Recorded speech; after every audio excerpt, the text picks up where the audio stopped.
চলো গাছ থেকে পেরে নিয়েছি, দেখো সমস্ত আম। আর দেখো ফাটা, দেখো তোমরা শুধু দেখতে থাকো, পড়েছে ইটের উপরে আর ফেটে গেছে।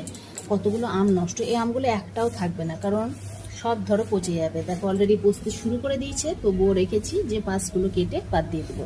তো আর এই কটা আম একদম সুন্দর হয়ে আছে, দারুণ সুন্দর। তো দেখ অনেকগুলো আম ফেটে গেছে, দেখো ও বাবা, এই যে বসে পড়েছে, দেখেছো? আরে কত খানেওয়ালা না, খুব।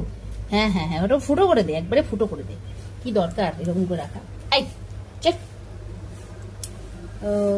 যাই হোক, সবগুলোই আমাদের পাড়া হয়ে গেল গাছ থেকে। গাছের ফল ধরো, এ তো আর কার্বাইড দেওয়া নয়, আর তোমার বীজ দেওয়াও নয়, একদম অরিজিনাল ফ্রেশ ফ্রুট। তো দারুণ লাগে। টক, একটু টক আছে। তো আমাদের আম্রপালি আছে, আর ফিরসাপাতি তোমরা দেখতেই পাচ্ছ। আম্রপালি এই যে কয়েকটা আছে। তো যাই হোক, আমার শ্বশুরমশাই গাছটা লাগিয়েছিলেন, গাছগুলো। তো গাছ মনে হয় দুটো দুটো দুটো লাগিয়েছিলেন, দুটো কি তিনটে লাগিয়েছিলেন, আর বাকিগুলো কিন্তু আমাদের ওই মানে খেয়ে যে আঁটি টাঠি ফেলা হয় সেই থেকে হয়েছে। তো যাই হোক, যেটুকুই পাই, মানে এটা অরিজিনাল ফ্রেশ ফ্রুট, তাই না? তো যাই হোক, কেমন লাগলো আমার ভিডিওটা অবশ্যই বলবে, আর কেমন লাগলো আমার আমগুলো, গাছ থেকে একদম টাটকা সতেজ আম। টাটা সবাইকে, সবাই ভালো থেকো, সুস্থ থেকো।